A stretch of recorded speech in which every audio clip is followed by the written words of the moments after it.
Você sabe como funciona uma fonte? Meu nome é Leonardo Stakonski, eu sou tecnólogo em sistemas eletrônicos e hoje a gente está aqui para conversar um pouquinho sobre uma fonte linear. A fonte tem a função de adaptar os sinais que a gente recebe da rede elétrica para o nosso circuito.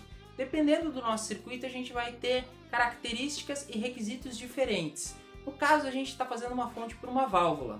A válvula pede duas tensões, uma tensão de mais 12 e uma tensão de 250 volts. Nesse caso, eu utilizei apenas um transformador para obter a tensão de 12 volts, porque a válvula ela aceita tanto tensões contínuas como tensões alternadas. Nesse caso, facilita bastante para a gente trabalhar com alternada, vou ter menos componentes no meu circuito. Portanto, o primeiro componente que a gente vai utilizar vai ser um transformador de 220 para 12 mais 12. O pino central ele vai ser aterrado e a gente vai escolher um dos pinos do lado de fora para levar essa tensão até a válvula. E pronto, já está feita a primeira fonte. Agora a gente vai precisar calcular a segunda fonte, que é 250 volts. Para a gente fazer isso, vamos utilizar um segundo transformador, que vai pegar esse 12 mais 12 externo, que vai se tornar 24, e vai ligar no 15 mais 15, que na verdade vai ser 30 volts. Esse 30 para 220, ele tem uma relação de transformação. No final disso, a gente vai ter 176 volts. A gente diminuiu numa relação de aproximadamente de 1 para 5. Esse sinal, agora ele vai ter que ser retificado e depois filtrado. Para a etapa de retificação, é importante a gente lembrar do seguinte: o sinal de entrada está trabalhando com 60 Hz. Esse sinal ele precisa ser analisado por etapas. Ora a gente analisa o semiciclo positivo e ora o semiciclo negativo. Então o que vai acontecer? Ora o sinal está entrando, ora o sinal está saindo. Ele entra por esse ponto e sai por esse. E depois inverte. Quando ele entra por esse ponto, ele vai passar por diodos. O diodo ele tem a função de deixar passar sinais. Ele passa por um sentido, entretanto ele se opõe no sentido contrário. Então aqui, como tem um diodo que está polarizado da maneira correta e outro reverso, ele vai passar pelo diodo e vai subir para cá. A minha intenção é que aqui eu tenha uma tensão positiva. Logo, está chegando aqui positivo. Depois que passou pela carga, ele vai sair por aqui e vai vir para esse diodo que vai sair nesse ponto onde a gente já tinha dito que iria sair a corrente.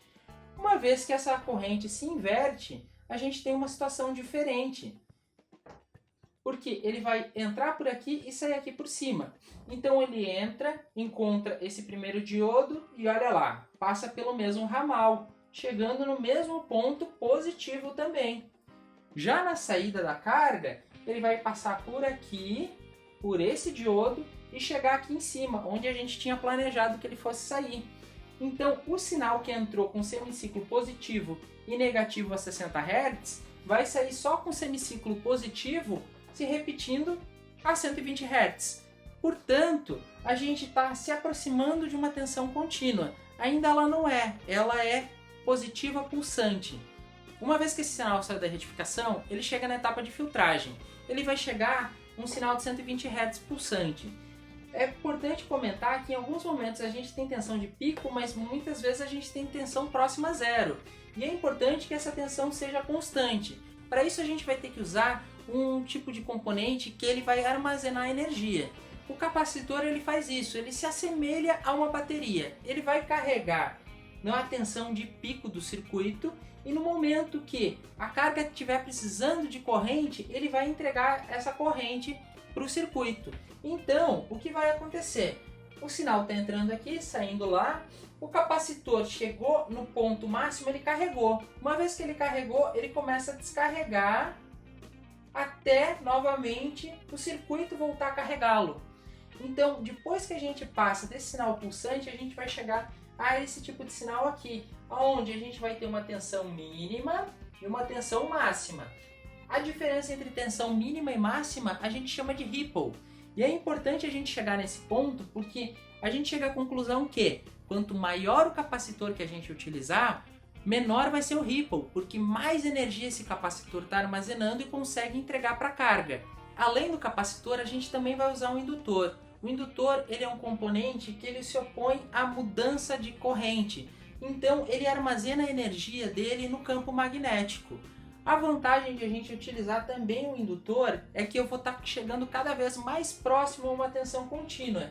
Aqui a gente desenhou a tensão em cima de um capacitor. No momento que eu boto mais um indutor e um segundo capacitor na sequência, a gente vai chegando cada vez mais a essa tensão contínua desejada. Vamos agora para a lista de componentes que foram utilizados nessa fonte. Eu utilizei componentes fáceis de encontrar em lojas de eletrônica. Portanto, a gente vai utilizar 3 transformadores. 2 aqui e um terceiro aqui para utilizar como nosso indutor. O primeiro transformador é um 12 mais 12 para 220. Nesse caso eu já tinha esse transformador e usei um de 3 amperes, mas um 2 já dava conta. Depois, na sequência, eu utilizei um 15 mais 15 para 220. Esse eu peguei de 1 ampere, o que dá de sobra para o nosso caso. Após, a ponte retificadora foi feita com diodos, um N4007. A filtragem, eu utilizei um 330 micro. Como a gente está trabalhando com 250 volts, é importante que a gente trabalhe sempre numa tensão mais alta. 350 ele está muito próximo, pode ser utilizado. Se você tiver 400, é o mais indicado. Depois, eu utilizei um transformador para fazer o nosso indutor. Como não é tão fácil assim encontrar um indutor nas lojas de eletrônica, o transformador faz bem esse papel. Eu utilizei o enrolamento primário de 0 a 220. No caso, eu usei um 9 mais 9, mas você pode usar um 12 mais 12, 15 mais 15, não vai fazer diferença. O que importa é o enrolamento primário. Por último, eu utilizei um capacitor de 20 microfarad por 400 volts. E é isso, a nossa fonte já está pronta e nossa válvula já pode ser alimentada. Mais para frente eu vou fazer outros vídeos entrando em detalhes sobre cada componente, sobre diodos, capacitores, indutores, transformadores. Isso foi uma visão rápida para a gente poder estar entendendo e começando a compreender esse mundo da eletrônica.